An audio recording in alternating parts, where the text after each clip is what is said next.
Hi everyone, and welcome to OtakusphereWeekly, episode 3. I wanted to podcast with my new husband, Sakamoto, but sadly he's not available, so I guess I'll have to make do with these guys. Oh well. With me tonight, in no particular order, are LB. Hey. Lifesong. Hello. And Sal. Good evening.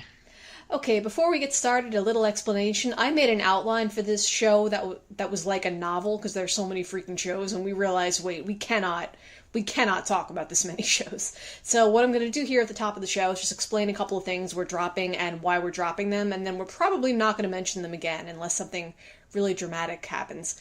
But I should also explain that just because we're dropping them for the sake of the podcast, that doesn't mean we're all individually dropping them. Some of us may indeed still be watching these shows, it's just that there's no purpose to us discussing them every week for one reason or another.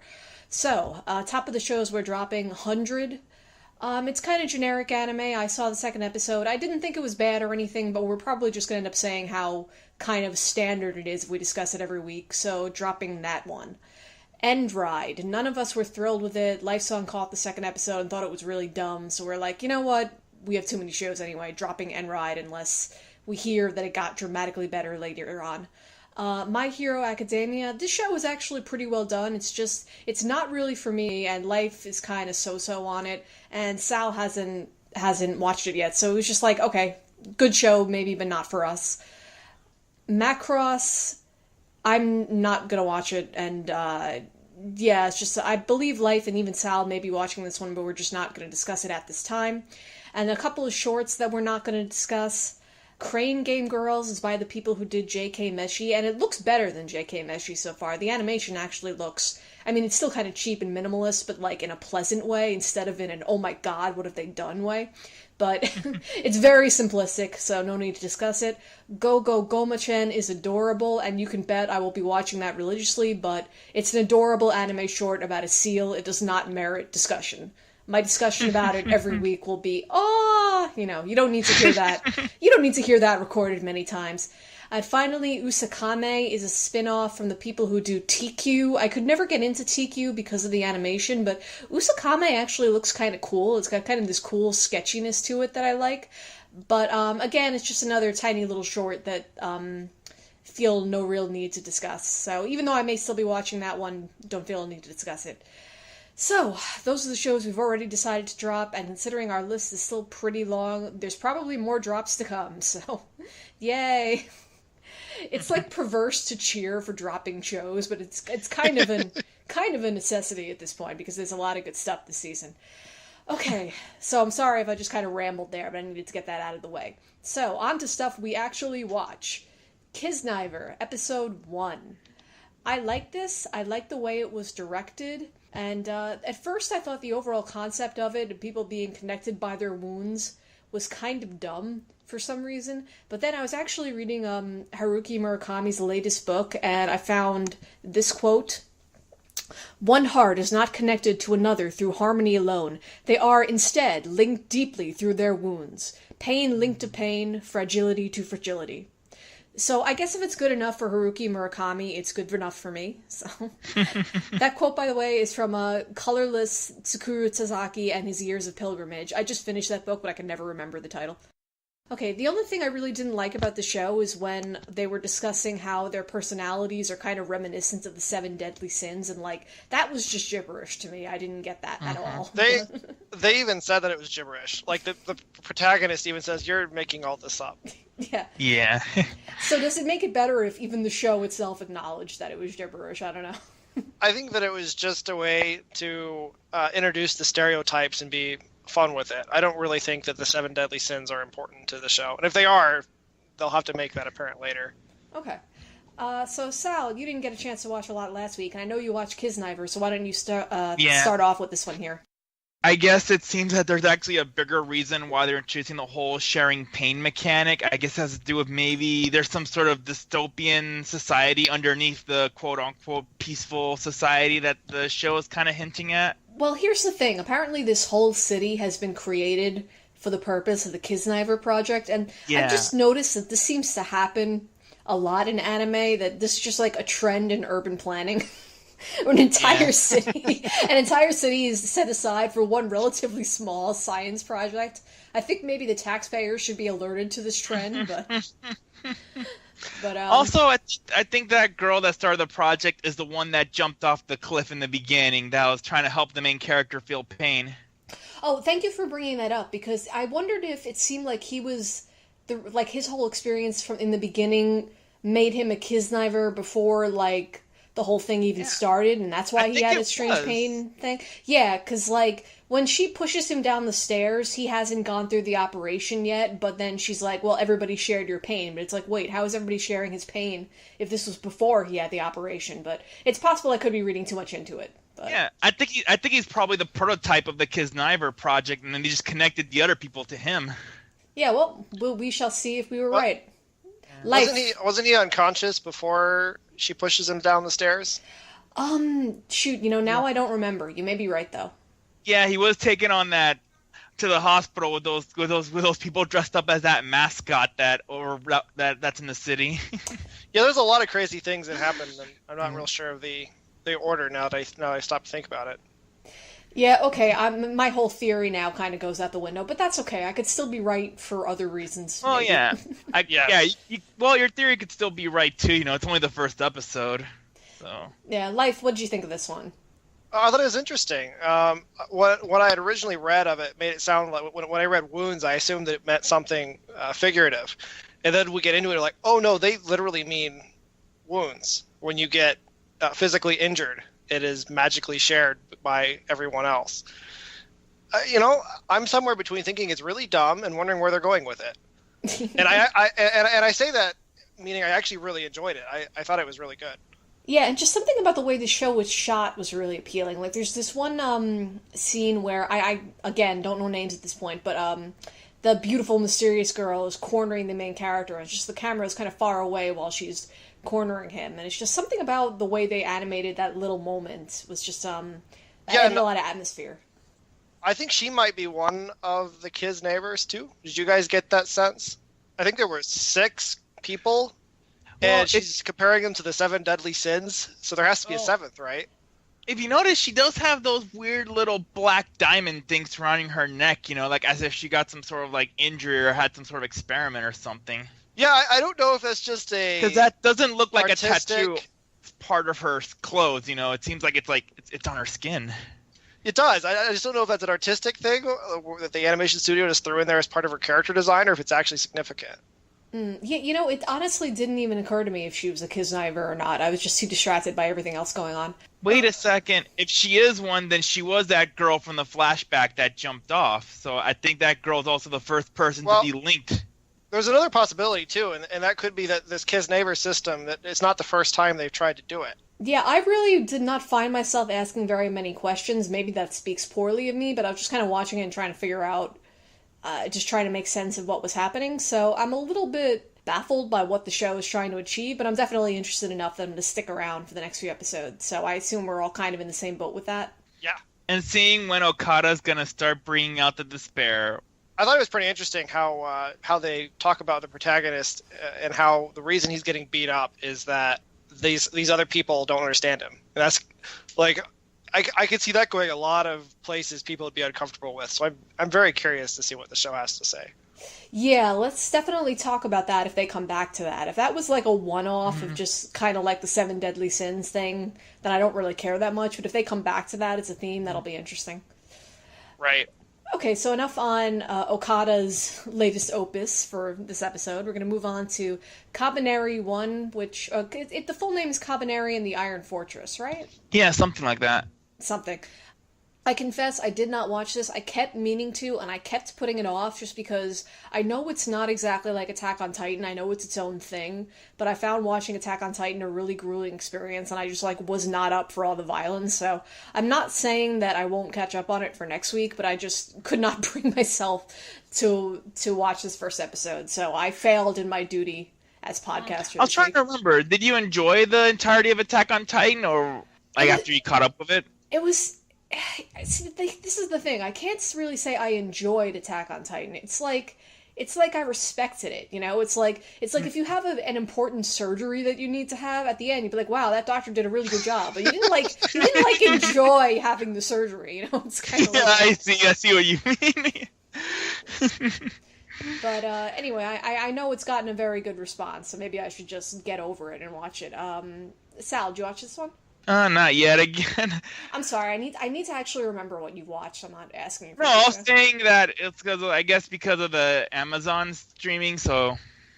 Yeah, and I have Amazon Prime, too, so I have no excuse. I should have watched it. Life, what'd you think of this one? I thought it was interesting. I first of all, I should say that I haven't actually watched Attack on Titan. I've seen the first episode, and I just kind of realized pretty quickly I wasn't into it. But I'm watching this, and I get a very different feeling. And I think the easiest way to get across would just be to compare it to what I know of Attack on Titan. And the general idea I had from Attack on Titan was that it's kind of this dark, everyone betrays you sort of setting, where humanity is doomed because of humanity's own mistakes. And when I'm watching this new show, this Kabaneri, it kind of had almost an opposite mood or feel to it, where the protagonist is really trying to demonstrate that they don't need to live in fear, and that I got the feeling that the show kind of supports his stance, as opposed to Attack on Titan, where it was more like it was built to kick the protagonist in the face.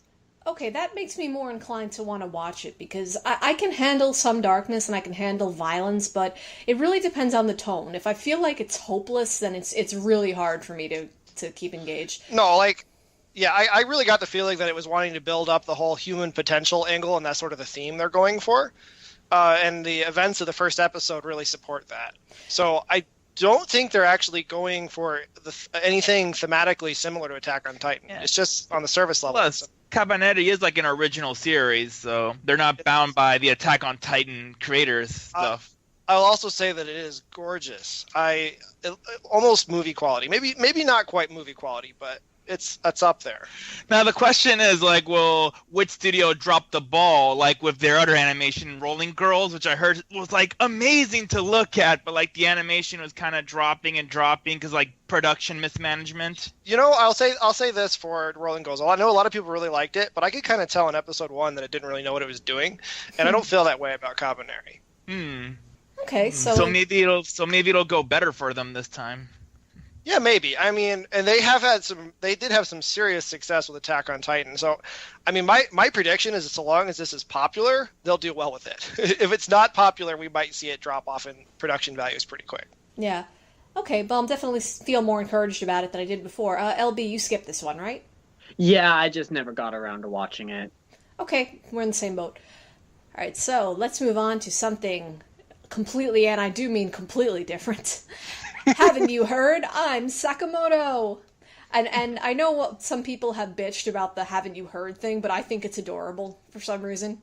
I was actually tempted to be like, haven't you heard? We're OtakusphereWeekly! Then I was like, no, don't do that. Don't do that, everyone will hate you. And now I just did it. It's too late. Ugh. Can't go back. Anyway, originally when I was reading about these shows before air, I did not really get the concept of this show, because I was like, okay, it's about a guy who's really cool and badass, but it's a show for guys? How does that work? Shouldn't it be a show for girls? But then when you realize that he's a badass in these completely petty, ridiculous ways, then it works. If he was a badass in traditional ways, he's a really good fighter or he's really good at sports or something, then you'd probably just hate him. But the fact that he's a badass in the sense that, oh, someone steals his chair and then he just continues sitting on thin air, then you just have to be like, man, he's awesome. I want to be him when I grow up. Pretty nice. LB, what'd you think of this one? I have a man crush on Sakamoto. I openly admit this. As soon as I finished the episode, I jumped on Twitter and was like, I have a man crush on Sakamoto. I even posted a picture on my Facebook timeline saying, this is my new man crush. You can drool, but hands off because he's mine. Hey, no. He's mine, hey? He's mine. Get in line. Okay, we're going to have some kind of a fight, LB. You and I, pick a venue. I mean, I know we're on opposite coasts, so the logistics are a little bit difficult, but, it's for Sakamoto. We got to figure this out. Though you both are like in the northern region, even if you're opposite sides. We're still, I think, 3,000 miles apart. So, Yeah. you know. Or maybe Yeah, we can all something just like get that. together and throw a ball around and lament the fact that we're not as cool as Sakamoto. That sounds like a much more realistic option, actually. And if we meet in the middle, the airfare will be cheaper. But anyway, back to Sakamoto. Lifesong, how'd you feel about this one? The same way. I just love the character. Like I went in thinking, okay, this show makes no sense to me. Why? Like same thing you said. Why is this show aimed at guys? And then I started watching it. I'm like, oh, okay, I get it. Yeah, and it's one thing I've seen said about it is that it has pretty limited animation, but I think for the kind of show it is, it kind of doesn't matter. Like, I think fluid animation would almost be wasted on this show, don't you think? Yeah, I mean, it basically all Sakamoto needs to do is pose in cool ways after he does stuff, and the show works. Yeah. At the same time, it benefits Dean as well too. Dean? Oh, Studio Yeah, Dean. it is Oh, the it's Dean. Studio... Yeah. I'm sorry. You're right. I totally forgot it was Studio Dean for a moment there. I was just saying, since Dean has been very famous among the anime community for like butchering a lot of adaptations, so That does seem to be changing in recent times, so we shall see about that. Once again, I think I said this in the comments for one of the previous podcasts. I'm not very good at remembering what studio did what. Like, I basically just remember what stuff Trigger did, just because their style is extremely distinctive. But I know Dean does have that reputation, so we shall see. The only negative I could say for Sakamoto at this point, other than the animation, which I don't even really think is a negative, is that it could potentially get very repetitive, but I don't know. I think there are probably enough gags to keep it working. I think it's almost like there's kind of, once you're kind of sold on the concept and you love Sakamoto, it doesn't take much for you to be pleased, I guess. So just looking forward to just having a fun time with this season. So let's move on to Twin Star Exorcists, Episode 1. I really had no expectations going into this. Well, that's a lie. I mean, I think I kind of thought it was going to be a bit of a generic action fantasy kind of anime, and what I got out of this at the end was thinking, okay, sometimes cliches are cliches because they work. Because this show used about 10 different cliches, but it was exciting, it worked really well, it was really well produced, and there was a real sense of peril when they were fighting the monsters that is usually missing from these sorts of things. And despite the fact that that seeing the premise on paper wouldn't have sold me at all, I actually liked it quite a bit. And I'm going to be sticking with it for a while. LB, what'd you think?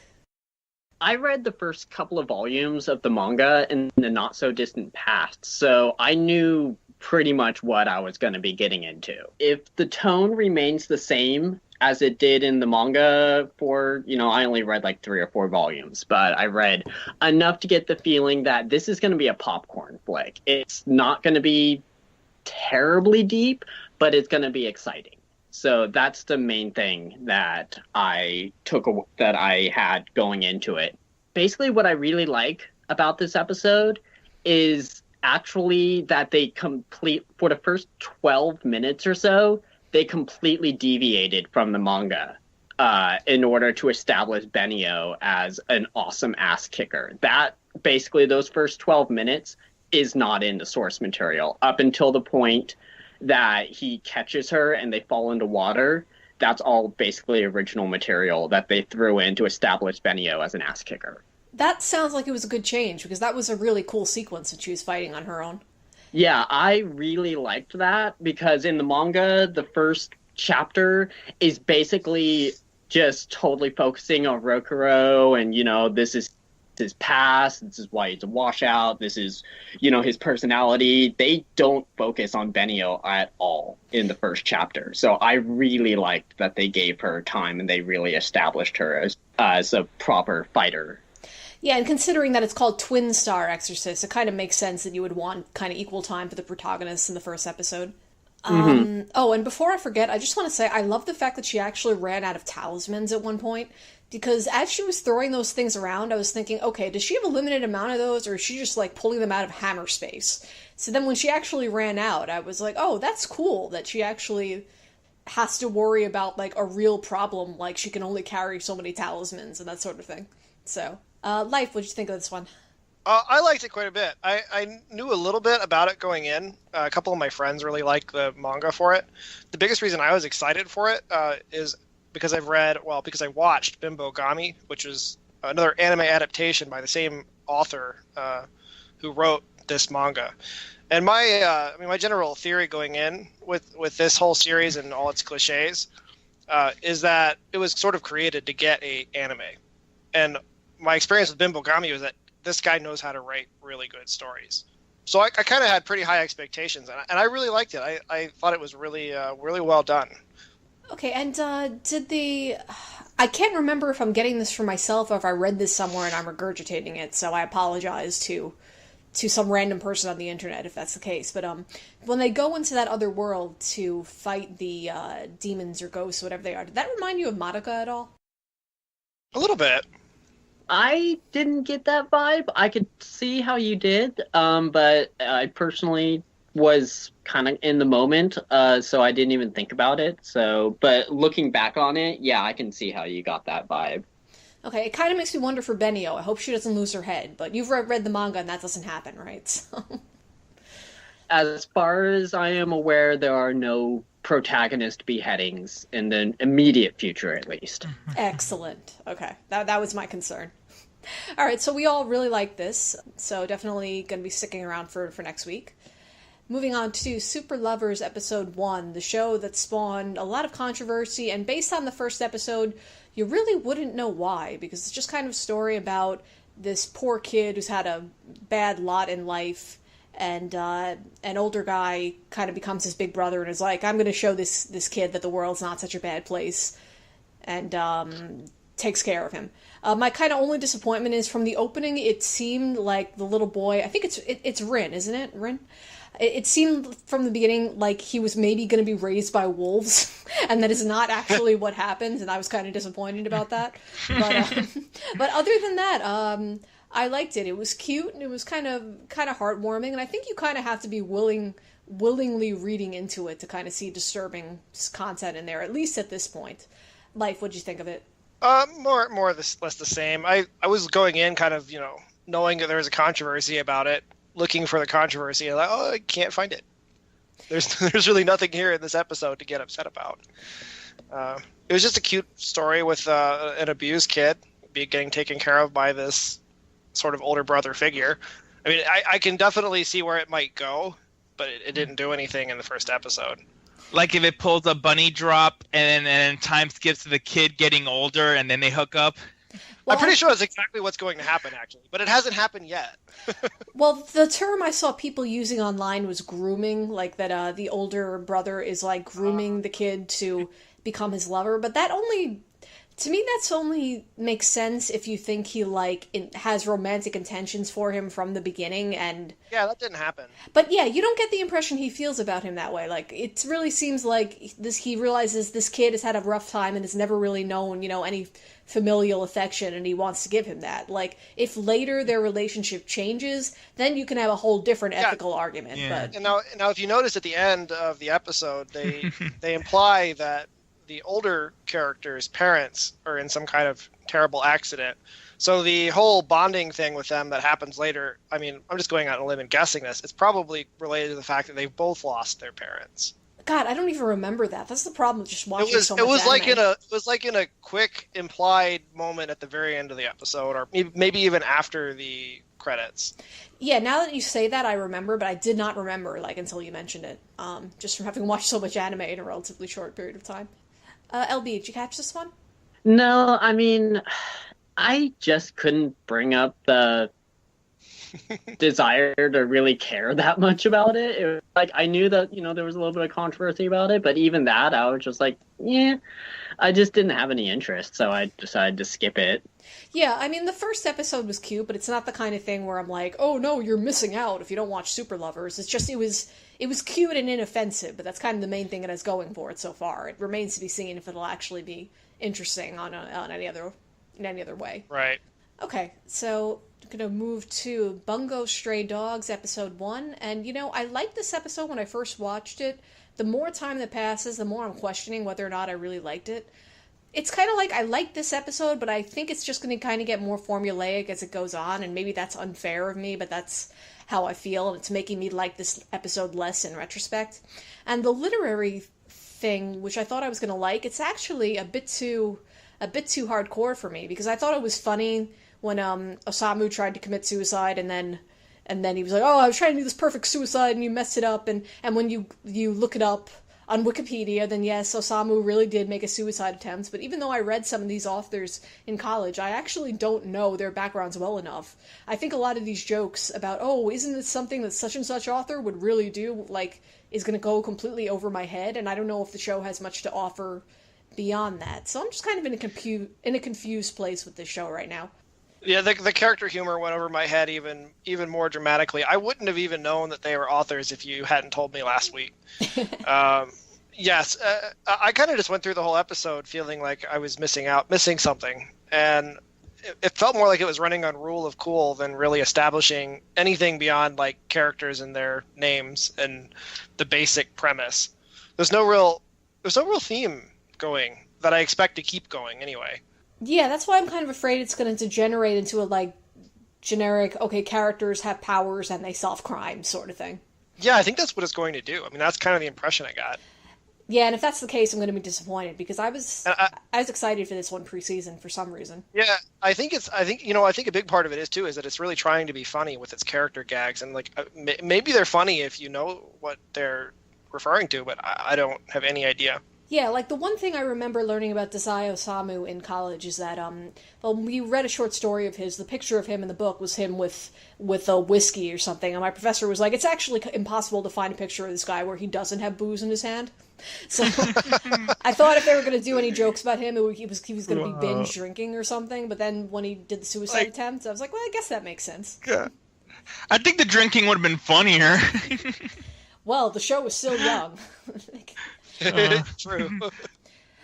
It does make me wonder, like, is it really the fault of the show that these authors are, from my perspective, obscure? But the thing is, I think even from the native audience's perspective, it may be pretty obscure. I don't know how many Japanese high school kids these days really read Dazai Osamu and Junichiro Tanizaki and people like that, so I don't know. Maybe it's just meant at a very niche audience that is not us. I don't know.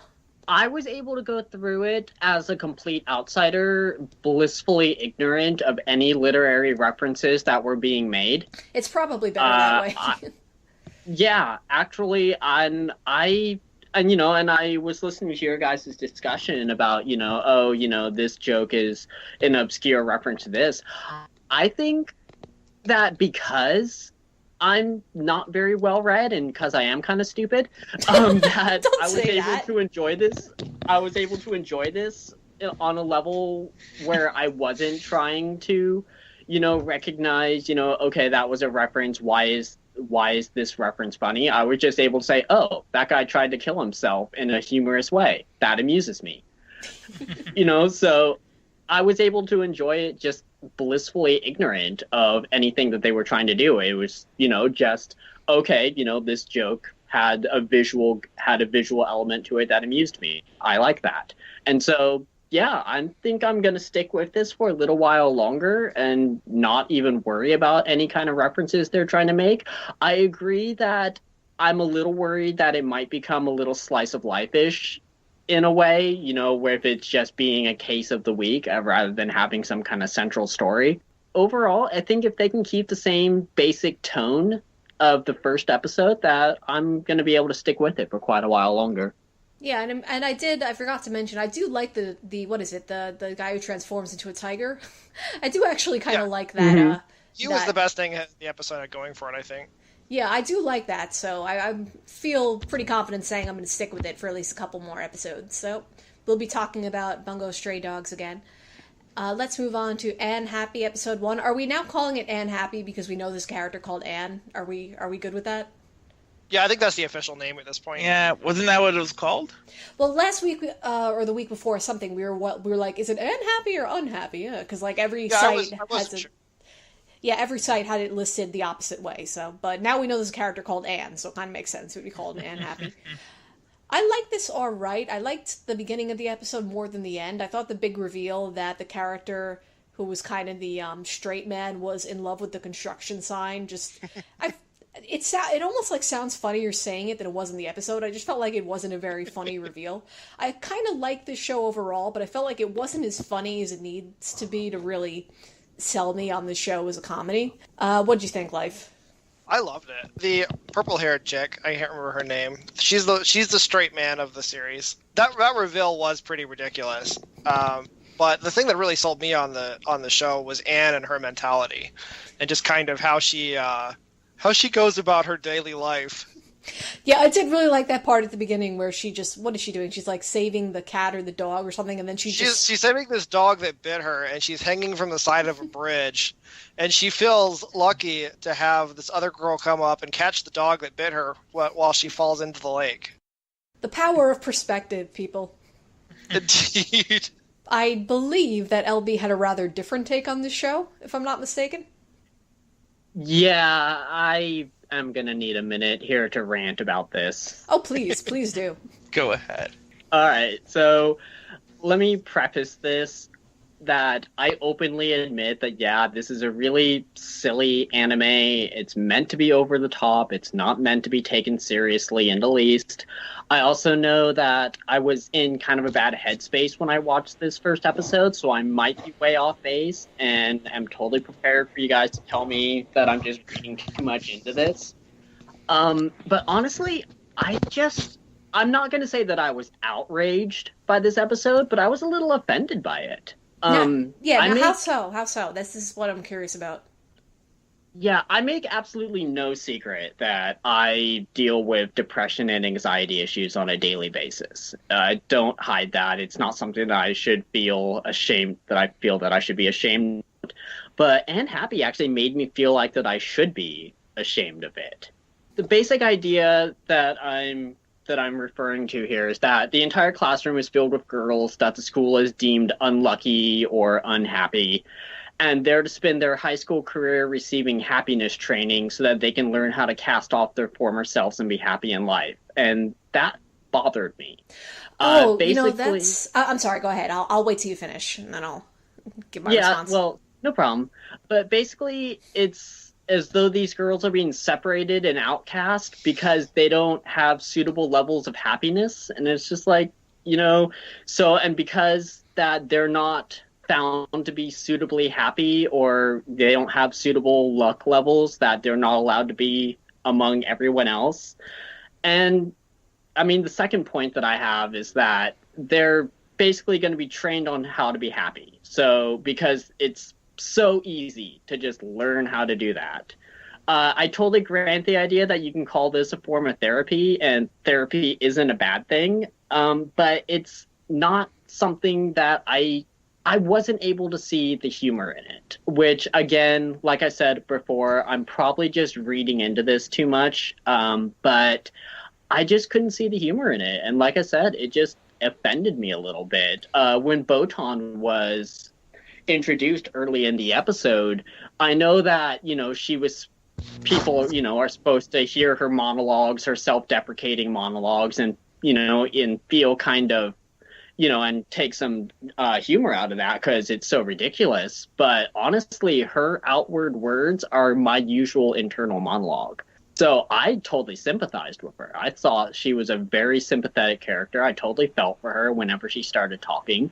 So it was just, but yeah, just all these things put together, and I walked out of that episode being kind of offended. And it's like, I admit that like I said, I might just be overreaching and inventing outrage, which I don't mean to do, which is why I'm going to give it another couple of episodes just to, see where they go with it. But yeah, all those points put together, I wasn't happy with this first episode. I was annoyed. Okay, well, even though I didn't share your response to the episode, I want to tell you that this show, I think, shares maybe either a writer or a director with Bakuto Toshokanju. Yes. And in that show, the kids There's an educational system where basically the good kids get all the like good snacks and nice classrooms, and the kids who are struggling in school get to sit on like cardboard boxes and everything. And it's satirical. Oh yeah, no. It's meant to be funny. But the thing is, I remember I tried to show that show to my brother a couple of years ago, and he was teaching high school at the time, and he was like, "Okay, I get that this is supposed to be funny, but I'm just like too close to this right now. This is not funny to me at the moment." So even though I didn't see the show that way, I was like, yeah, I could totally see how when you have to go to high school every day, watching the show is just too depressing. So I totally get how you could feel that way. But I just had a totally different interpretation of the special class they're in, because I thought it was interesting that they've said, okay, well, we're not going to teach you how to be lucky, because that's impossible, because being unlucky is like this magical, basically a magical condition that can't be helped. We're just going to teach you to accept the fact that you're super duper unlucky. And I found that kind of darkly funny. So I didn't really see it as them trying to force them to be happy so much as saying, we're just going to teach you to accept this magical condition that's been forced on you. It's almost like a support group for people who have been like, turned into frogs by a witch or something, like the fact that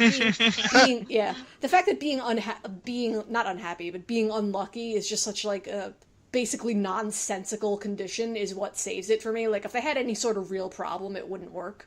Life, what do you think about LB's take? Did you have those feelings at all, or just didn't occur to you that way?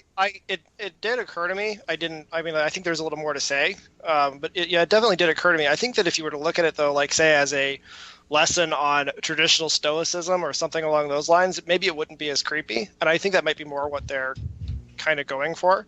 I'll also say that I think the focus is really more on the fact that Anne is happy.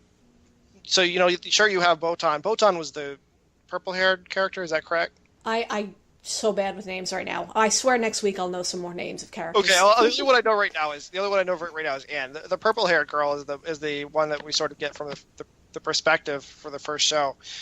And, I got the feeling with her that her focus and her attitude was really just there to set up the show. And I saw a couple people on Twitter compare it to the everyone must be happy or happiness is mandatory trope.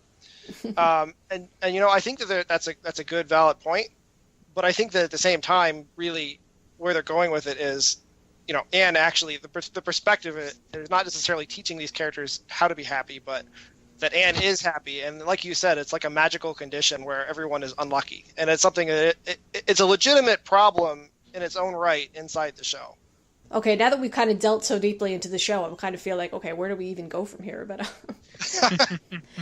we're definitely going to have to keep an eye on this one, because I can definitely see it kind of... It definitely could be construed as offensive if they take certain routes, which I personally don't think they're going to go there, but it takes a deft hand, I think, so we'll see. I've got a question. Sure. A debate a couple of my friends and I have been having. Is Anne aware or not aware of her unluckiness? I don't think she is, but I should say that while keeping in mind that all the anime I've watched in the past week is blurring together, so I don't have that clear recollection. But I would say if you asked her, she would be like, no, I have normal luck. It all cancels out, or something like that.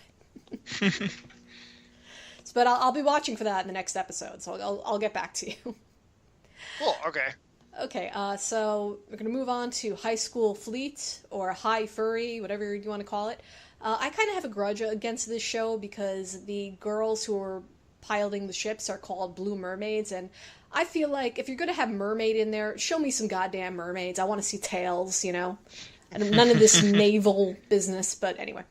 And I was pretty bored by this and just wasn't feeling it. I thought it looked pretty, but I just didn't really feel that interested in it. But then, like, the last, 5-10 minutes where they do the thing where they have the battle, and then it turns out that the instructor is pulling something, and now the whole fleet thinks they're mutinying. It's like, okay, you win, show. Now I'm interested to find out what happened. So I'm interested enough that I want to see where it's going, even though I was kind of bored from the outset. LB, what'd you think? I actually went into this one, I thought that it was going to be just like a typical, slice of life moe girls in high school, with a slightly different, setting-ish. So that's what I thought I was going to get. So when they introduced something that basically is, a central plot and story, I was really interested, and it really caught me off guard. And I was really happy that they actually introduced, a story right away. Yeah, I think we're both pleasantly surprised by that. Life? I'm a little worried that the story they introduced is going to get resolved in episode 2, and then we go back to normal school antics. But I was also, I kind of felt like it was cool that they started off with a good point, and at the same time, I don't know, it really wasn't what I expected at all, and I'm not really sure what to think of it. Yeah, so that's definitely one to keep an eye on. It's like, if the plot resolves really fast and then it goes back to just kind of being exactly what we expected, on the one hand, that's disappointing, but on the other hand, it'll give us another show to drop in this really huge season with a huge list of shows to get through. So basically, it doesn't have that charm that Girls on Panzer had, right? Yeah, I wasn't feeling that. Yeah, I'll say that it felt real, like the world building really wasn't there. They don't really tell you much of anything in the first episode, and I don't know if that was intentional or unintentional. Yeah, yeah, come to think of it, the stuff I know about the world building, I know from reading the Anna chart at the beginning of the season, because I don't think they touch on it at all. No, yeah, right. I know more about the show from reading the Annie chart premiere or preview than I know from actually watching the episode, which seems suspicious to me. Either they horribly missed an opportunity, or they're doing it intentionally as a misdirection. Maybe, I don't know. I find that difficult to believe that they'd be doing a misdirection, but who knows? It's still all kind of a mystery right now. Yeah.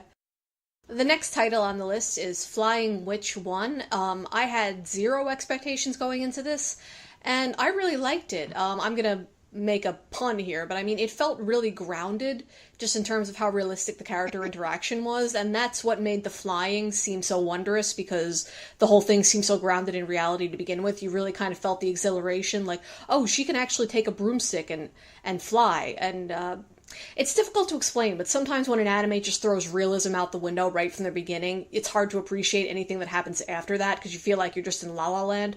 Whereas in this show, because she doesn't even fly until probably, 15 minutes into the episode or something, it makes it easier to appreciate kind of the whimsicalness of what she's actually doing. So even though it wasn't the most riveting show, I really liked the overall tone of it, and was pleasantly surprised by it. LB, did you catch this one? No, I meant to, but I just didn't get around to it. Sorry. Yeah, I think you'll like this one, so you should probably catch this one for next week. Lifesong? Flying Witch was cool. I liked it. It was the laid-back slice of life I was expecting to get out of High School Fleet was what I got out of Flying Witch. And yeah, I also really like the whole grounded feeling, the way that it goes, and it makes it makes it feel like this supernatural stuff is just a part of the realistic aspect of the show, even though it's obviously all supernatural stuff. The reactions of the characters where they just pause and their minds blank out. I still find that joke funny every time. I've rewatched the scene multiple times. Like, that gag is just great. Yeah, like I don't remember the one girl who just when she sees them flying, who just has like a blank face for like a whole minute or something while she tries to process what she's seeing. Damage to rational minds. Yeah. The only thing that disappointed me about this, and disappointed is too strong a word, I guess, is that from the character design, I thought that Makoto was going to be more like late teens, early 20s or something. So then when I found out she was in high school, it was like, oh, another high school anime? Okay. But like, there's really nothing wrong with that. It's just that I thought maybe the characters would be older and we'd have a slightly different dynamic. Yeah, they didn't spend that much time in school, at least.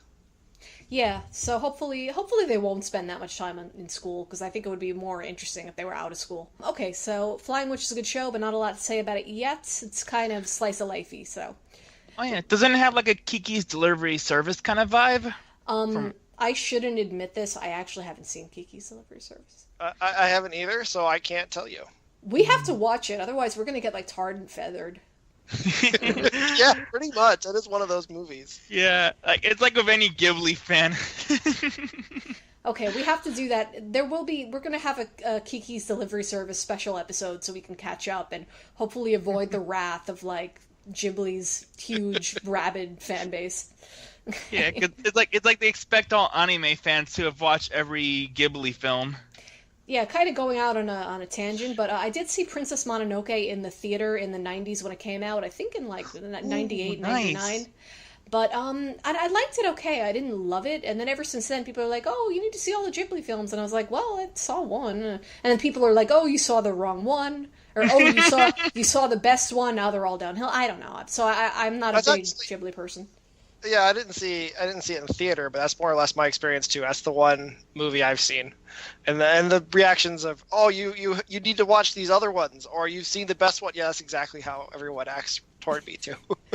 All right, so someday we'll catch up, but today is not that day. Yeah. Okay, we're going to move on to Tanaka-kun is always listless, which is kind of funny because it's kind of like the anti-Sakamoto, so it's funny that they're both airing in the same season. Like, Sakamoto is like a guy who's so awesome that it's awesome, and Tanaka-kun, a guy who's so lame that it kind of comes back around and becomes awesome. So, I've seen people complain that the show is boring, and I can definitely get that, because it's basically about a kid who sleeps in class. Like, that is what it's about. And the pacing of the show is definitely slow. But I personally slept through like half of high school, so I relate to this show too much to be bored by it.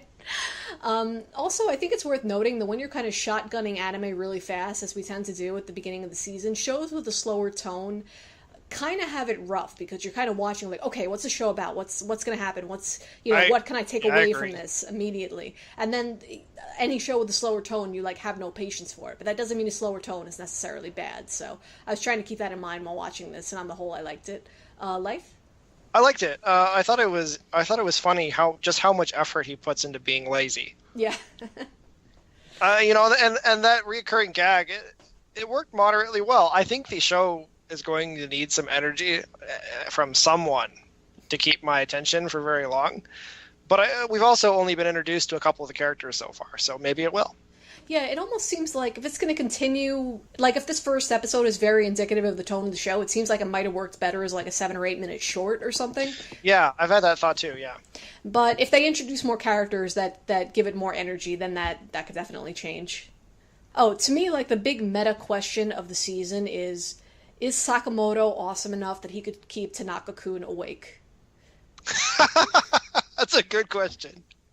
I think that's going to be the name of the podcast. It's one of those, if a tree falls in the forest, unstoppable force, immovable object kind of questions that really, really makes you think. All right. So, Sakamoto and Tanaka-kun confirmed for most thought-provoking animes of the season. Confirmed. Okay, and to the listeners, I apologize if it seems like maybe we're flying through some of these pretty fast, but, it's just a long list, so we don't really have much of a choice at this point. We gotta get through this podcast in less than 5 hours. We're gonna move on to And You Thought There Was Never a Girl Online. Based on the title and what little I read about this, for some reason I was expecting it to be very crude, and it really wasn't. It was fine. It was, I wouldn't go so far as to say it was charming, but it definitely had a little bit of charm, and, I just kind of felt lukewarm on it. It wasn't... I was expecting to dislike it, and I didn't, but I wasn't crazy about it either. It was just sort of okay. LB, what did you think of this one? This one is actually premiering at a good time, because for some reason that I can't explain, I've actually been, in kind of a mood for, just kind of... I don't want to say shallow, that's not fair. But just, generic harem comedies. I've just been in the mood for those lately. I've been working through quite a few of them over the last few weeks. And so this one just premiered at a good time. And I watched the first episode, and I got some good humor out of it because my wife happens to be a very hardcore MMO gamer. So I was kind of looking through it, and I was watching it, and I'm like, yeah, okay, that's funny. That's funny. And then I thought about it some more. I'm like, this isn't painting gamers in the most positive of lights. So maybe she'll like it, and maybe she won't. So I showed it to my wife, and she laughed. She thought it was hilarious. So I'm pretty certain that this is going to be a show that her and I are going to stick with throughout the run of the season, because we're both enjoying it for various reasons. So Okay, that's cool. In terms of it not portraying gamers in a pleasant light, see, what I kind of thought going into the show is that the whole incident in the beginning where he proposes to a girl online and it turns out it's actually a guy, I thought that was going to be really exaggerated. Like, he was going to go and meet, his quote-unquote wife in a cafe, and it was going to be, like, this huge, gross guy or something like that. But actually, that whole scene was just very understated. He proposes to the girl, and she's like, oh, just so you know, I'm actually a guy. And he's like, oh, that's too bad. So... I have a prediction for that. She's not a guy. Oh, it was actually a just girl like thing. Yeah, it's actually a girl, just like everyone else. Yeah, because apparently, according to this show, it's always a girl online. There are only girls online. Yeah, that would be that would be a more appropriate title. So, what did you think of this one, Life? I liked it. As someone who spent a lot of time on a lot of time on MMOs, whenever I go into one of these, I'm always kind of looking to see whether or not it's something whether or not it's just like completely wrong and portrays things in a strange way, or whether or not, I feel like, oh yeah, I've met these people before, and I went through the show like, oh yeah, I've met these people before. Yeah, I don't have that experience, because even though I played WoW a little bit, and I played Diablo 2 a bit, I don't know if that really counts.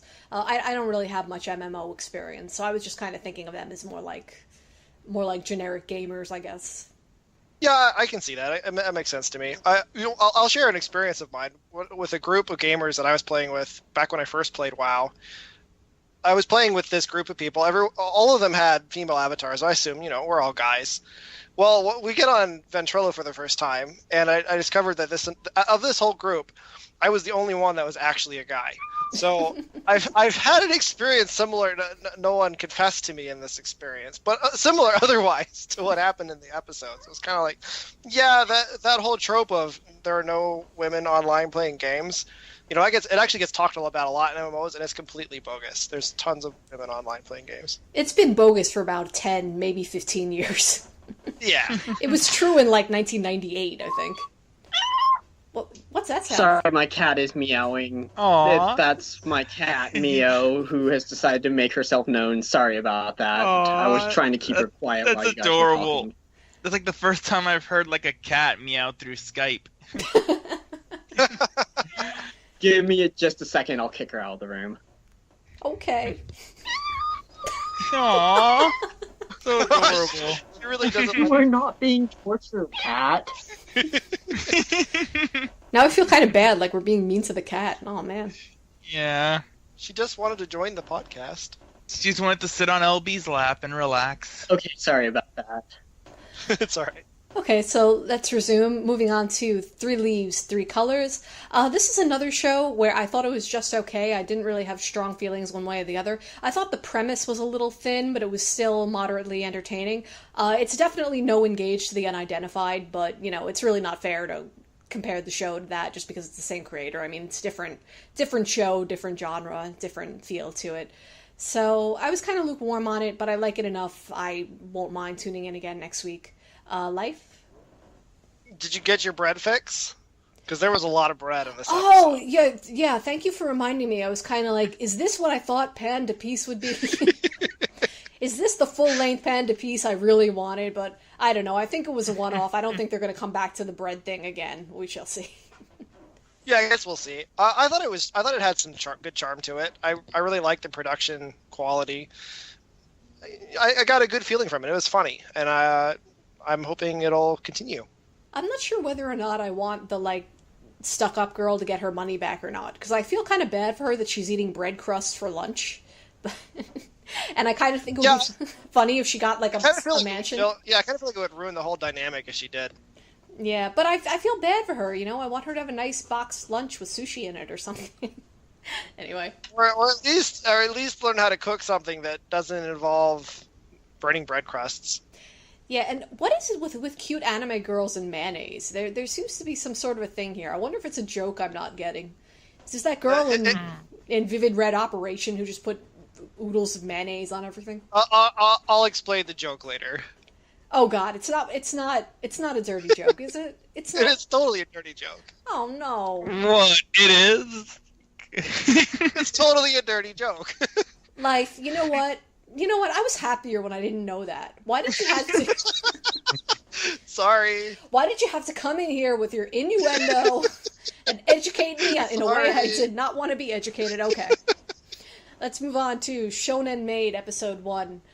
This had a more serious setup than I was anticipating. But then again, I didn't really know anything about it other than it's going to be a boy in a maid costume. So it reminded me of Papa Kiki, otherwise known as Listen to Me Girls, I Am Your Father, which had a similar sort of tone. Like, it's kind of silly hijinks about an unusual relationship, but it has like a tragedy to set it up. And I didn't like the fact that his mother dies of heart failure, because that's kind of a phobia of mine. So thanks, Shonen Maid. I needed that today. But other than that, I kind of liked it. I liked his hero's furious devotion to cleaning. I wanted to come clean my house. And I just thought it was a little bit different and entertaining. LB? My general thoughts were basically that it was just, cute and generally inoffensive. I laughed throughout the episode. I didn't see anything in there that, was particularly not funny or struck me as, as going too far in any sort of way. It just was a cute, little show that made me laugh a few times. I won't have any problem sitting down for more. I was surprised by how much I actually cared about the characters by the end of the episode. Like, I thought I'd go into it and it would be one of the easiest shows of the season to drop, and that was not the case. Yeah, you're right, because you really do feel for him, for the kid, the way he's like, well, these people abandoned my mother, I don't want to take their charity, but he really doesn't have a choice, and then you'd think the Shonen Maid situation is just going to be ridiculous, but in context, it actually makes a lot of sense. Yeah, so, when you learn what his uncle actually does as a profession, all of a sudden the maid thing does make a degree of sense. So, a bit of a surprise, this one, so I think several of us are going to keep up with it at least for a little while. Okay, and that brings us to shows that have already aired one episode that we talked about last week. So, moving on to The Lost Village 2, also known as The One with the Bus. In this show, they're all a bunch of assholes, and I'm okay with that, by the way. I just wanted to point that out. And I was confused when I watched this episode, because I could have sworn that, like, the tour guide and the girl who met them halfway had said they'd already been to the village, and they'd implied that they'd already brought other groups to the village. But I was watching this with Wilson. I often watch anime with Wilson, as people listening to the show may have surmised. And he was saying, no, they were very careful in the first episode not to be definitive about anything they said. They were always very vague, so they did not contradict the first episode. But I was like, really? I actually wanted to go back and watch and make sure that was the case, but I didn't end up doing it. So it just seemed like, why are these tour guide people so dumb that they didn't even check first? But then I guess there's no show. So, LB, what'd you think? I'm with you in that I found this episode kind of confusing, because I didn't remember hearing. The impression that I got from that first episode was, okay, this Nanaki Village is like this old village forgotten by time and history, and I was actually I don't know where I got this impression, but I got the impression that it was like just an old village that nobody was there anymore, and they were all going to start over there because, there was no one there. And then they're talking about in this episode that it's like, no, this is a village that was made by missing people who didn't want to be found, and they're all still there, and they're just going to welcome us all with open arms. And it's like, what? Really? What? So I don't know if I got just the wrong impression from the first episode, but that was what I was thinking. And then they got to the village, and it was, no, like I said, this was created, and they had a community, and they had gardens, and they had water, and they had phone service, apparently, because when they opened the first house, there's a rotary phone there. Yeah, and so that kind of confused me, and I wasn't sure if I was just remembering things wrong, or if they were just kind of switching things a little bit, or along those lines. But yeah, I was also very confused. Do you think your theory that the bus driver was killed is correct, and the guy who's walking around is just like a doppelganger? Or do you think he's actually still in it? That's actually another point that I'm glad you brought up, is that because I think that a lot of people, myself included, was reading the general plot synopsis and thinking, oh, it's starting with 30 people. There's no way that they can keep that number up, so they're going to just murder a whole bunch of people. And now I'm getting the feeling that it's not going to be this big bloody murder fest. It's just going to be, a cerebral mystery. People are going to go missing like they did at the end of episode 2, and, people might pop up again or they might just disappear. But yeah, I think that the bus driver is who he says he is and that he's going to stick around for a while. But I have to admit, I feel a little disappointed that this series doesn't seem to be wanting to become a murder fest, because there's a lot of people in this series that I want to see get murdered. I like the way you say that in such a calm, reasonable sounding way. I'm just saying. So yeah. So I'm a little disappointed by that, but I think, that's on me for assuming and all that. So okay, Life, what'd you think of this? I did some research. I've actually watched the second episode twice, and I had some thoughts on what was going on, and I did some research and I discovered that the name of the anime, Myogi, or however it's pronounced, is actually the name of a real Japanese folklore. And the basic story I've found about this real Japanese folklore is about a traveler who's traveling in the mountains, and he finds this house, and he goes into this house. There's nobody there, and he takes these objects out of this house that bring him great luck, and he can never go back to the house because the house is in a whole different world. And that's about all I really know of that folklore, but that kind of changed the way I was thinking about the show. I'm trying to reconcile that with what we're seeing in these 2 episodes now. It's not working so far. Yeah, one thing I'll point out is that the guide, not the guide, but the woman who's got the map, who talks about the email she was sent, she constantly, when she refers to how she found this place, she found it by researching folklore. Yes, yeah. And I thought that was suspicious, which is how I actually did the search that found that it was connected. Was that, she keeps bringing up folklore over and over again. Well, why folklore? Why would you look at folklore as a way to find this village that supposedly really exists? Where she should have looked up actual history. Right, exactly. Even urban legends. You would think of urban legends, not folklore. Yeah. I was wondering, though, since they got to the village and there doesn't appear to be anything to eat, are they going to resort to cannibalism by about episode 4? And I think they have the gardens. And I guess the other option would be is to hunt that bear that's apparently stalking them. But is it a bear? That's what I said. If it is a bear, I got a couple of really big questions for the show right now, and the biggest one is whether or not it's supernatural. I think it's trying to make us think that it is, and I've got an inclination that it might actually not be, and that it might be that all of these people, everything going on is actually all real. Which would actually within the realm of reality. Which would actually make it far creepier.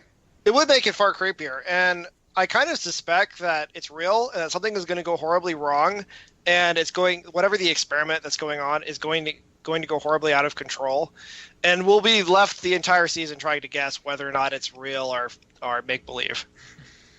Yeah, well, I'm not ready to make a prediction, but you may be right about that.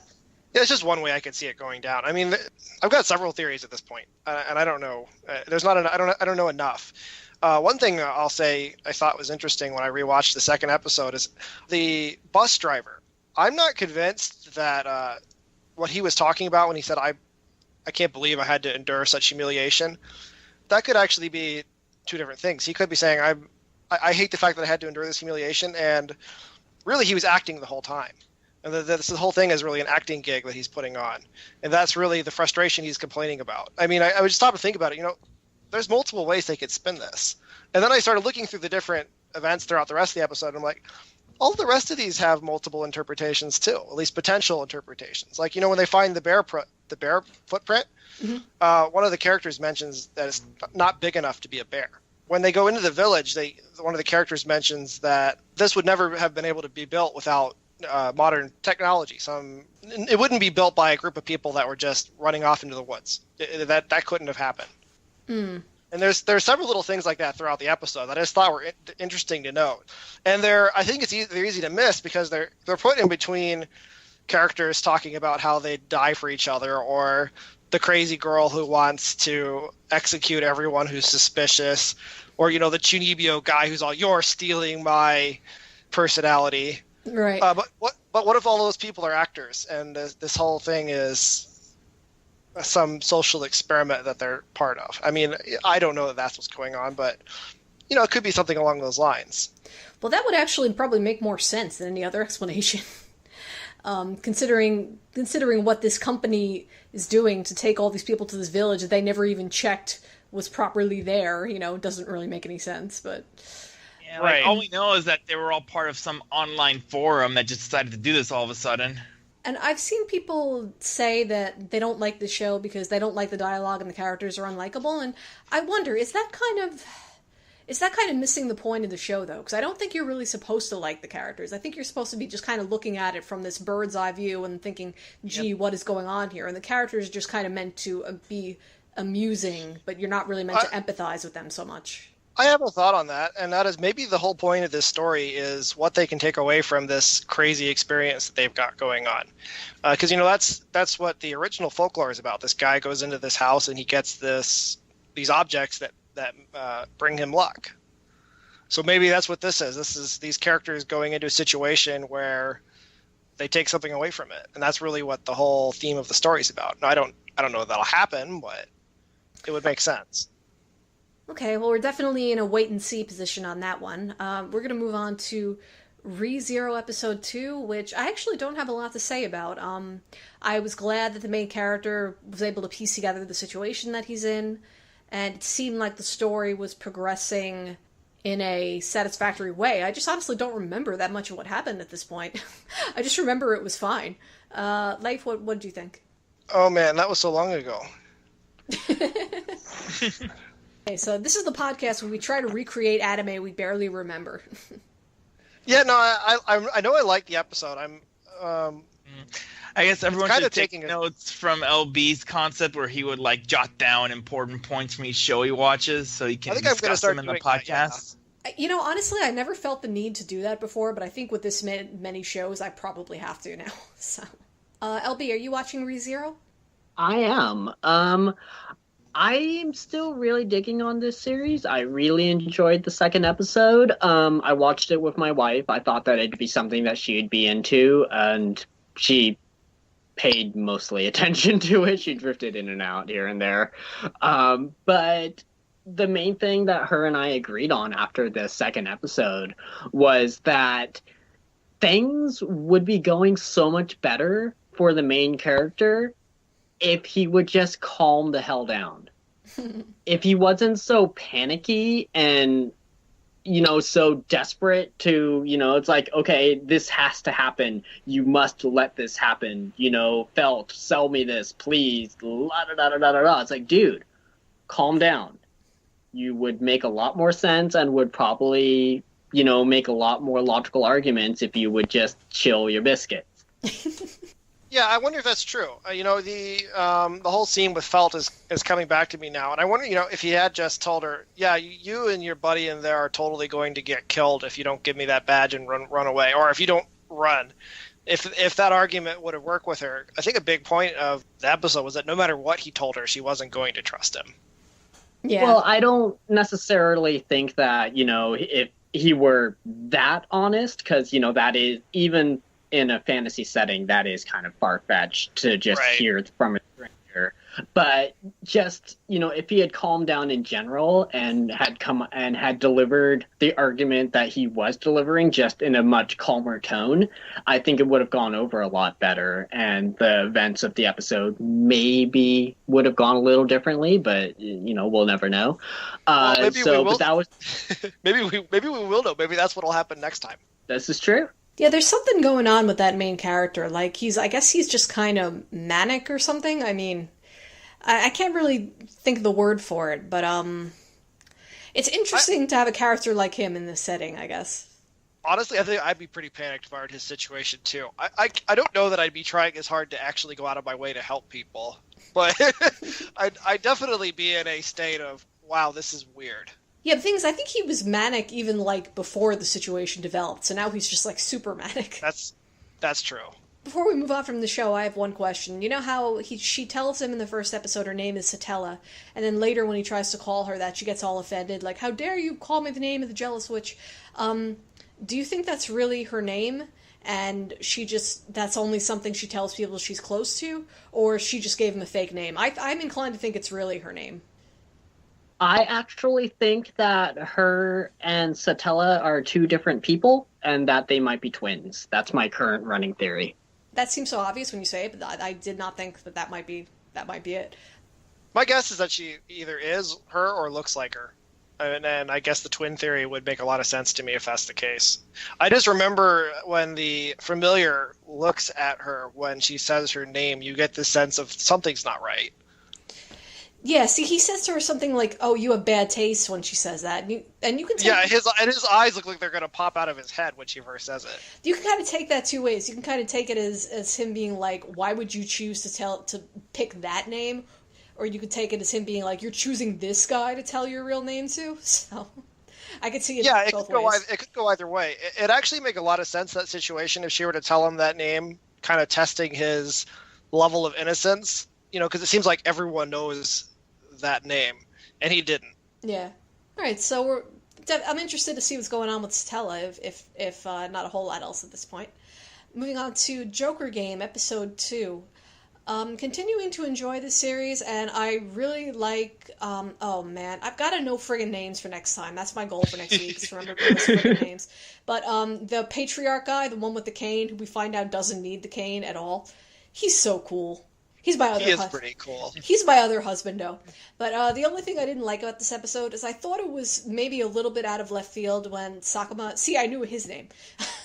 When he realized, wait a minute, I bet it's behind the imperial portrait, like right when he was about to disembowel himself. Like, they kind of show his thought process a little bit, but I felt like they could have done more to make it clear how he made that connection. But other than that, I really liked how they resolved this storyline. Yeah, I agree. I thought it was a little abrupt too, but I also totally saw where he was coming from. And the one thing that really struck me was, would the American spy really put it there and leave it there, leave his evidence there after being searched once? I don't know. It's like, that was actually the harder part for me to buy. Like, he's a really bad spy. Maybe if he thinks, hey, if it ain't broke, it worked the first time. Maybe so. I'm just wondering what the main character is going to do now, because it seems like his innocence has kind of been spoiled. He can't go back to being the way he was, but I don't think he wants to go completely down the path of the spies either, so I'm interested to see what he does. LB, are you keeping up with this one?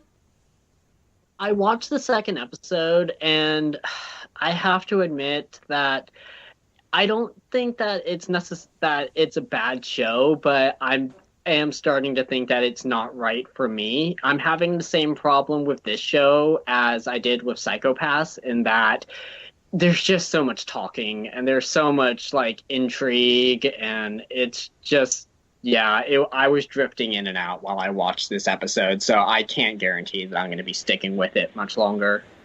That's fine. We've certainly got enough shows to watch that we certainly don't need everyone watching everything. Okay, anything else to say about Joker Game before we move on? Just that I'm really fascinated to see where they're going to go with it. Yeah, same. Okay, moving on to Kuma Miko, episode 2, and I just want to say, before I forget, this show has an adorable ending, which almost makes the entire thing worthwhile. I really like the ending. That could be the entire show. This episode, I liked it a bit better than the first episode. No bestiality jokes this time, so yay, thumbs up. And I'd kind of been assuming all along that Natsu the bear, his whole, you can't go to high school in the city, you don't know what you're doing. Like, I kind of thought he was trying to talk her out of it because, he's attached to her and he doesn't want to miss her. But after this episode, I'm beginning to think, no, he's right. She can't leave the house.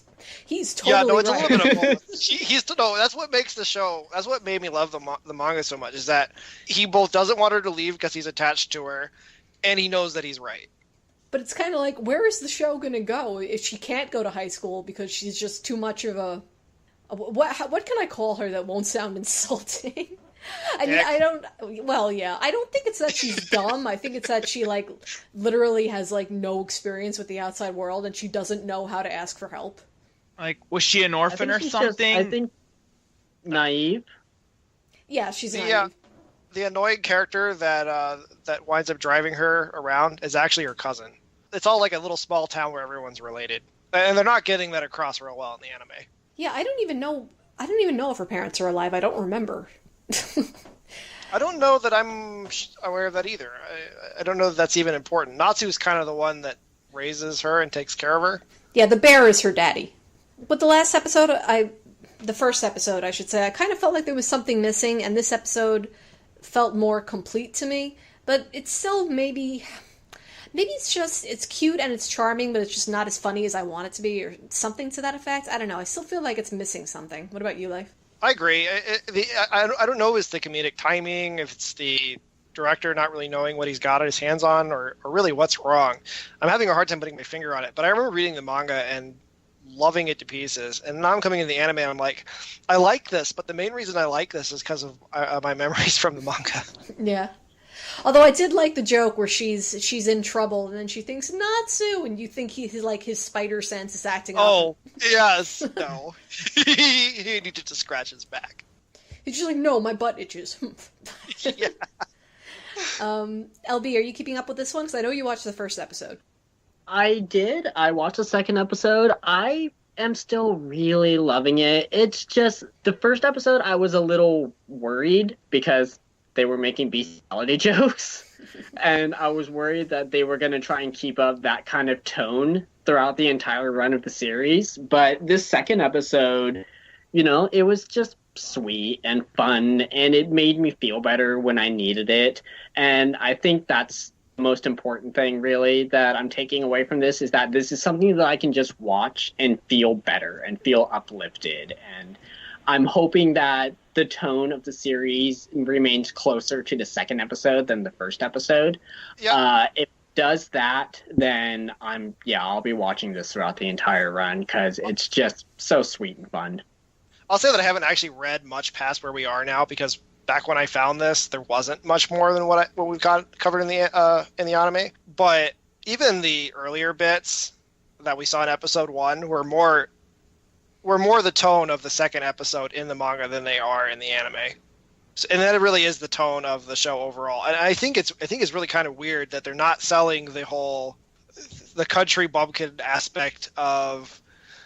Maybe they're trying not to offend anyone. I don't know, but that aspect of it really came through strong in the anime, and it set a whole different tone. Like the joke of the bestiality joke wasn't even on the bear; it was on the uncle or the cousin, and how much of a bumpkin he is for not really even caring about what he's telling these kids. Yeah, normally I don't like checking out the manga unless I happen to have read it anyway before the anime, because I want to go into the anime and see it on its own merits. But hearing you talk about the manga in this case, I kind of want to see it and just see if they're having an issue translating the tone here. Or if maybe it's not. I don't know. Yeah, it's not that dramatic. It's just it feels different. I'm not sure if it's just that I was in a different mood when I read the manga. Maybe that's what it is. So maybe if you could read it, you can tell me your interpretation. Yeah, I might. We'll see. Okay, so I'm going to move on to Cerebrus episode 2, and I admit my attention was kind of wandering during this one. I didn't think it was bad. It was actually just because, I don't know, my daughter decided that kicking her legs and crying is just the best thing in the world or something. I don't know. But there was something I liked about it. It was fine, basically. I was like, okay, that was about what I expected. We'll continue to watch, and that's about all I have to say about it. Life? Yeah, I keep wanting it to be Rage of Bahamut, and it's not. But put that aside, I am enjoying it. I might be enjoying it more than it really deserves, even. I feel like it's... I stop and I look at it on a critical level. I'm like, this really isn't all that good, but I'm enjoying it anyway, so I intend to continue. It's like, screw you, show. I'll just enjoy you despite you not being good. Yeah, pretty much. Yeah, and I am still somewhat interested in what's the deal with the dragon and main character dude, like what the nature of that bond is. I could speculate that I think they're... Yeah, they need to give us some real world building. Right now, all we have is a very basic premise. I'm not even sure if the dragon's actually a bad guy at this point. Yeah, I can see them spin that either way. And even when they start talking about like, oh, and then there's this country to the south and this country to the, I just tune out for all that. I don't care. Yeah, I'll tell you what that is. That's the basic explanation for the mobile game you get when you first start reading it. Playing it, and nobody even bothers to read. Yeah, they shouldn't have even bothered with that. Life, you said you might watch the second episode of Ace Attorney, did you? I did, and now I need to watch the third episode. Yeah, I'm sorry. I was saying, like, if the show keeps boring you all, you might as well just watch the live-action movie. It does a better, as I said before, it does a better job at doing justice to the hamminess of the Attorney series. My investment at this point is that they showed us half a case, and there's this one really good, well, I don't know how really good it is, but one good emotional note toward the end of the episode. And I need to know how he's going to help this girl out. Yeah, exactly. Like, the first episode, I could see, like, what they were kind of trying to do, but I just really didn't care that much. This episode, I actually cared. Like, okay, how is he going to get her off this murder charge? How is he going to figure it out? So, which I think is what you're supposed to be thinking. So, I kind of thought after episode 1, this was going to be an easy show to drop, and now it's like, I kind of want to find out what happens now. Okay.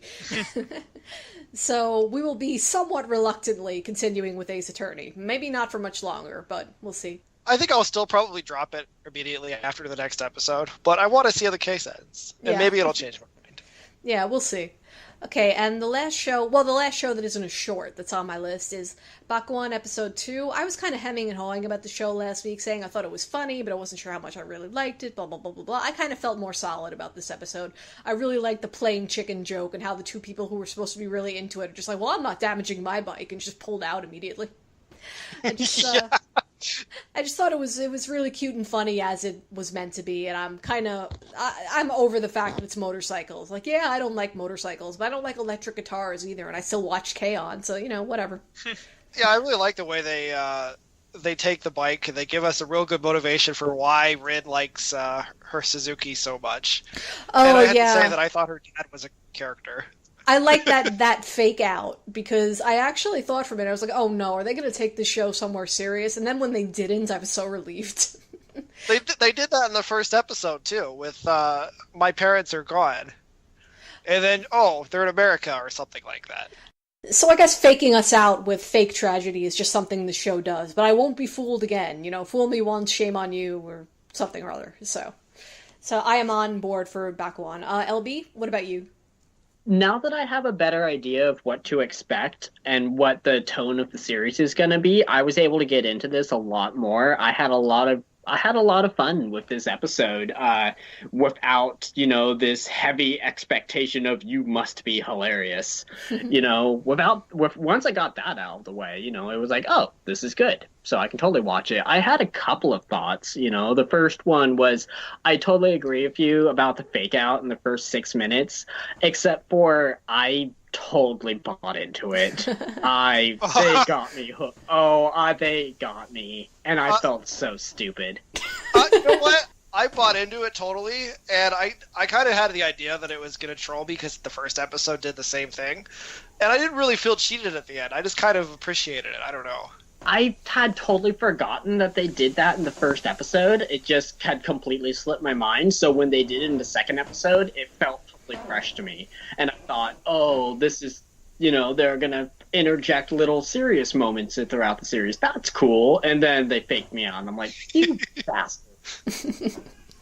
So we're mad at them.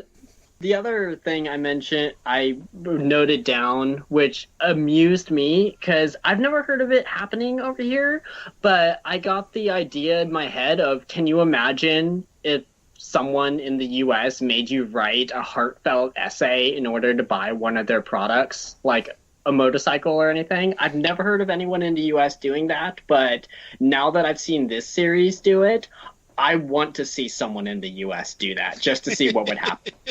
Well, if you ever watch, like, cooking competition shows, like Chopped and stuff like that, everybody loves giving their sob story, like, oh, my mother was diagnosed with diabetes last time, blah, blah, blah, and now I need to do this, and this $10,000 would really go a long way. So I think the American public is, like, very, very, practiced in doing sob stories now.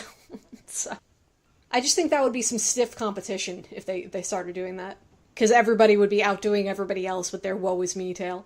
The reason I think it kind of works in the anime is that you've got this little girl writing for her dad. Yeah. Aw. See, even though it was a fake out, I'm still kind of awing over it. Right. That's kind of how I felt too. I was like, there's that good feeling to it, regardless of the fact that he's perfectly fine. I actually think it was better for that, where he rides out on the motorbike at the end, and he's all mocking her for pulling out his old motorcycle and thinking it's cool. Okay, so we're all pretty pleased with the direction of Bakuon. That's going to bring us to shorts. Short that premiered this week, Tonkatsu DJ Agetarou 1. Now, this was a food anime, so I was duty-bound to watch it. They make tonkatsu in it, and damn did I want some tonkatsu after this anime. And no freaking Japanese restaurants around here serve it. It's BS, but anyway. It's weird, because you said you live in New York. Like, I thought, like, New York was, like, this melting pot of all these different cultures, so you can find almost anything in New York. Well, if you live in Manhattan, you can find anything. But where I am, it's not rural, but it's not Manhattan either. So the Japanese places around here are more inclined to just serve sushi and tempura. But anyway, I'm kind of afraid to talk about this one because I don't know if I can talk about this one without somehow sounding racist to someone. Yeah, I think I know what you mean because of the way how that one DJ was designed and stuff. It wasn't just, there were actually the two black characters. There was like the famous DJ, and then there was the guy who introduced him at the club. So there was more than one black guy, which is kind of impressive for anime. I thought it was really funny, but like by the end I was like, am I laughing at this for all the wrong reasons, or is it just really funny? So, Sal, what'd you think of it? I don't know. I just found the whole like DJ Tonkatsu analogies to be kind of silly. Like we're like this DJ where you just see him and the main guy in the club, and the DJ just talks to him like he's some sort of sentient god or spiritual figure. Like, well, he's just in the middle of DJing. Like, there's no way he could hear him, and somehow. I just kind of went through that scene where he's hearing the voice of the DJ. I'm like, did they slip him some drugs on his way in the door and then he just didn't show it? Yeah. Like the ecstasy and drugs that most of those clubs would give people. Yeah, you almost have to wonder, is that what's going on? Or maybe that tonkatsu has some pretty special breading. Maybe. It's just, I wonder if the hilarity of this episode was kind of like a one-time thing. and it's just going to be kind of, and it's going to get old by episode 2, or if they're going to do new things. I don't know. LB, did you catch this? I did. I don't have any real thoughts on it. I just kind of glazed my way through it and was like, yeah, I'm so done with that. And that was about as deep of a thought as I had about it. I don't know. Did you feel it was racist at all? I almost feel bad asking that question because I don't want to drag us into the political sphere, but I couldn't help thinking that while I was watching the show. Like, is it wrong to laugh at this? I kind of felt like there was something racist to it, but I don't think that any of the jokes were actually racist. Yeah, maybe it was just more like the style of how they depicted the black characters as opposed to everybody else was a little. Yeah. Right, he's the big lunky American. Yeah, but that could be almost like, okay, he's a foreigner, he's a gaijin. That could be less about race and more about he's an American. Mm-hmm. So I don't think it had anything. Yeah, I didn't get the feeling that it was really racist in that regard. It would be, unless you want to say, yeah, it would be Americans. It was the huge foreigner thing, which I guess could still be racism in a sense. The implication anyone is not Asian is a big foreign person. Yeah. Okay, I mean, I'm not the kind of person to get terribly bent out of shape about that sort of thing in general, but I felt like with this episode, it would kind of be like ignoring the elephants in the room not to at least address it, so. It was a little awkward. Yeah. Okay, so odd as it was, I think at least Lifesong and I will keep up with this one and see what's going on here, see if he achieves his Tonkatsu DJ dreams. Oh, I'll be watching it too. Sure. Okay, that brings us to Space Patrol Luluco. Luluco. Okay. That brings us to Space Patrol Luluco 2. And I like this episode because I think they kind of cut down on the coffee a little bit at Trigger Studio. Like, I think they said to the people doing the storyboards, like, okay, we're going to stop you at 15 cups of coffee. You can't have your normal 45 cups of coffee. So just the fact that it slowed down a little bit to introduce another character, I was like, okay, I'm kind of getting into it now. I still could kind of take it or leave it. Like, it could completely disappear from the airwaves forever, and I probably wouldn't care that much. But it's kind of like, yeah, okay, I've got 7 minutes to spare. Why not? Sort of deal. I will admit that I laughed more in the second episode than I did in the first. I in particular, I like the whole first love thing where she's falling for this guy and her. There's almost this psychopathic thing going on with shooting this alien. Yeah. Like, it's like just so over the top. Like, she's so busy falling in love with him, she doesn't realize he's just, like, cold-bloodedly murdering this alien who probably hasn't done anything wrong. or possibly falling in love with him because he's murdering this cold-blooded alien. Yeah, right. For some reason, I'm still going through that. It's like the 5-minute thing. It's like, I need more to kind of grasp on, like, whether I like this show or not. Like, I still want to keep up with it, but... It's just not claiming a space in your consciousness. Like, it has everything I love about, like, Imaishi and his stuff, like the crazy animation, the wacky character, like the stylish characters, but still need to give it a little bit more.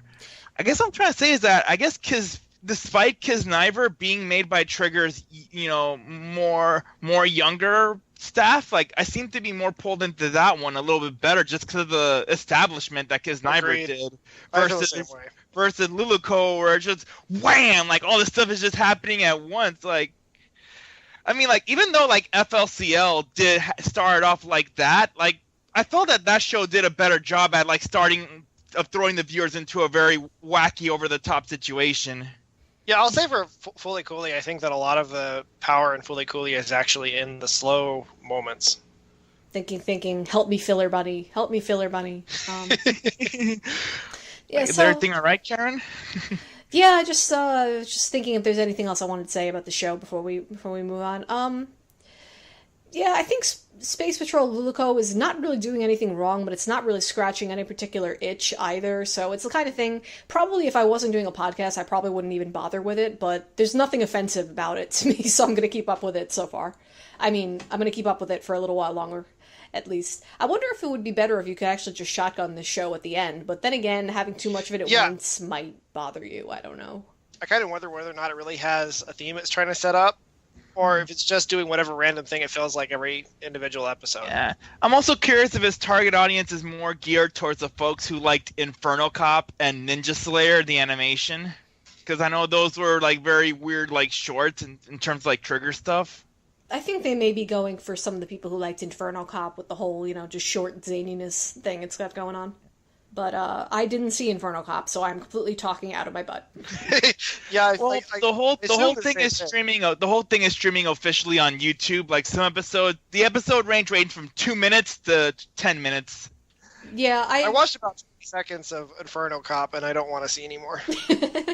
It does seem to be a rather polarizing experience, that show. Okay, so that moves us on to our final show of the podcast. Oh my goodness. Pan de Peace, our favorite show about bread, or maybe our second favorite show about bread, now that 3 Leaves, 3 Colors is out, and all they do on that show is eat bread. But, okay, I have a friggin' bone to pick with Pan de Peace, okay? A bone to pick. If your show is 3 minutes long, do not have an opening animation. You show a title card. Yeah. Show a title card. This is common sense. Yes. I'm just sitting there through the opening animation, like, why are you doing this? This is wasting time, precious time. Okay. I mean, the episode was fine. I was kind of upset when the little girl ate her bread, because I was like, well, now what's she going to defend herself with? But, I'm just still pissed about the fact that they bothered to have an opening, so I had to get that off my chest. Go ahead, Sal. Yeah, like, as you said, like, the first episode, you get the opening, it's like, here's all the girls, and it's like, that's the end of the episode. It's like, what? But where's the build-up? Where's the big act? And then episode 2, here's one more. The end. Yeah. I mean, I did like the conversation about the French baguette being compared to a sword. Like, that was kind of cute. But that's the thing, though. Then when she slices up the French bread, how's she going to defend herself? What if she gets mugged on her way home? Maybe she has another one. Maybe she'll turn the French bread into, like, little bread chakrams. Can she have her bread and eat it too? Okay, if they actually do a joke where she cuts up her sword bread and then she's walking home alone, some big kid comes to her and he's like, give me your lunch money, and then she, like, pulls another bread out of Hammer's face, I will love this show forever. Okay, and LB, you're not bothering with this one, right? I watched the first episode. I never got around to watching the second. I don't know if I will, but yeah. It kind of doesn't matter one way or the other, to be honest. Yeah. It's a one gag per episode show. Yeah. But I just have to talk about it because, me and bread. I'm going to have some bread after this podcast. Okay, maybe not, because then I'll gain weight and that would be bad. But, I want to eat bread. That's the important thing. Okay. You could always wait for the weekend to eat bread. Yes, I will eat some delicious bread this weekend. Good call, Sal. Yeah, because usually for people who are trying to eat healthy, like weekend is like the perfect time to like have the cheating occasion. Don't tempt me to try cooking up some bread crusts. I'm curious what that tastes like now after not Pan de Peace, but oh god, I can't remember the name now. 3 Leaves. The Dogakobo show. 3 Leaves, 3 Colors. Yes, 3 Leaves, 3 Colors. I've seen in a couple shows where some characters would take the bread crust and actually fry it just to give it a better flavor. Yeah, that's what they were talking about on 3 Colors, 3 Leaves. 3 Leaves. Yeah, 3 colors, I just wonder if it actually tastes like good. I don't know. Well, if I cook anything in this house that is in danger of burning, our carbon monoxide detector goes off. So yeah, so, I'm not going to risk it. The alarm is very sensitive. Yeah, I'm not going to risk it. And of course, being something of a worrywart hypochondriac, the carbon monoxide detector goes off. I'm like, oh god, we're all going to suffocate. And Wilson's just like, no, it's because you're cooking eggs. Calm down. All right, I think we should end this super long podcast. I don't know what else we're dropping, but I assume next episode will probably be a little shorter. So, yay, I guess. I don't know. I'll definitely have a good sense of what I am dropping after 2 or 3 episodes into anything. Yeah, but it's not such a bad thing that we actually like a lot of these shows and aren't so quick to drop them. I'm not complaining. It just makes the logistics a little bit difficult. Yeah, it's a fun season so far, I think. Yeah, I'm definitely liking the season. Okay, so we're gonna say goodnight for now. So good night, everybody. Mm-hmm. Good night. Buenas noches. Oh wait, LB didn't get to say bye. Oh, that's okay.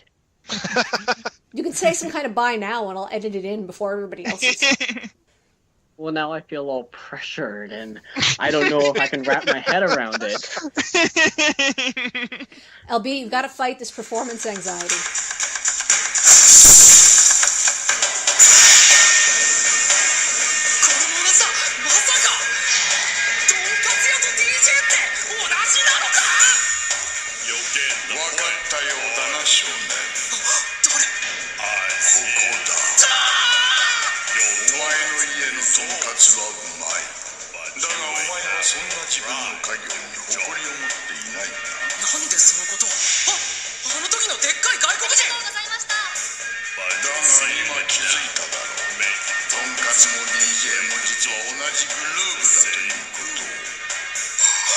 Is it wrong that I'm rooting for them to eat each other? That's probably wrong, isn't it?